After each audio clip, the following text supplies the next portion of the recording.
আমি জানি মোস্তাফিজুর কত নির্যাতন হয়েছে, আমি জানি মোস্তাফিজুর জমি বিক্রি করতে হইলে একটা পরিবারকে 23 দিয়ে জমি বিক্রি করতে হয়েছে।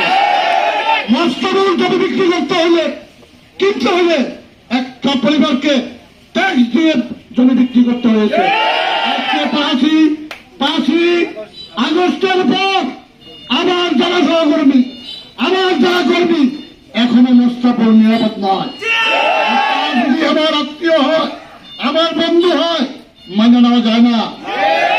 চৌধুরী আকরাম মেম্বার জন্মগত আওয়ামী লীগ, আওয়ামী লীগ নয়। আকরাম মেম্বারের ছেলেপুল নিয়ে আপনারা সবাই জানেন, সবাই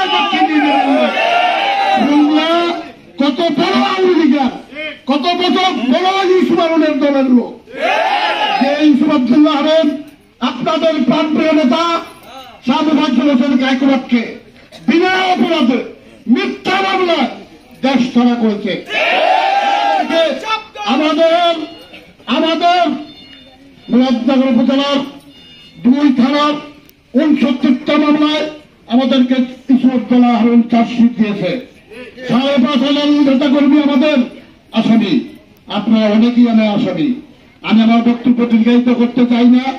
আমি আমার ভাই বাবুলকে অনুরোধ করব, শান্ত থাকুক। আমার পরেও তো আগেও তো নেতা আছে, অঞ্জন আমাদের দলের সভাপতি, তাছাড়া আমাদের মজিবুল্লাহ আছে, সর্বোপরি এমপি সাহেব আছে। আমি এখনো শান্তি চাই, শান্তির জন্য শুধু মির্জাপুর নয়, রামচন্দ্রপুর উত্তর দক্ষিণের সকল মানুষের কিছু চিহ্নিত আওয়ামী সন্ত্রাসী ছাড়া রামচন্দ্রপুর উত্তর দক্ষিণের শান্তির জন্য আমার নেতা আলহাজ শাহ মুফাজ্জল হোসেন কায়কোবাদ আমাকে যে নির্দেশ দিবে আমি ওই নির্দেশ অক্ষরে অক্ষরে পালন করব। আমি আমার ব্যক্তিগত বিজয়িত করতে চাই না।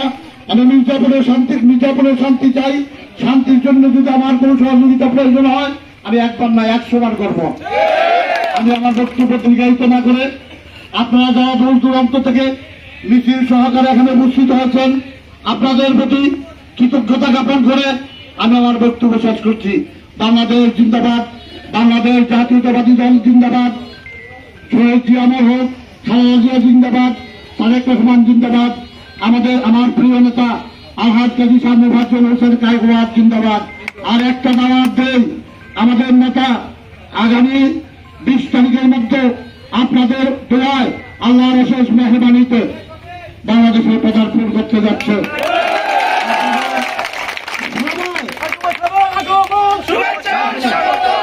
আপনাদের আওয়ামী সন্ত্রাসীদের কিছু চিহ্নিত সন্ত্রাসী তারা 11 নম্বর রামচন্দ্রপুর দক্ষিণের সবাইকে দাওয়াত দিলাম এবং গাড়ির ব্যবস্থা করব। আমরা সবাই যেন স্বতঃস্ফূর্ত ভাবে কায়কোবাদ সাহেবকে বরণ করে আমরা দেশের মাটি জানতে পারি। এই আহ্বান রেখে আমি আমার বক্তব্য শেষ করছি। আসসালামু আলাইকুম রহমতুল্লাহ ওয়া বারাকাতুহু।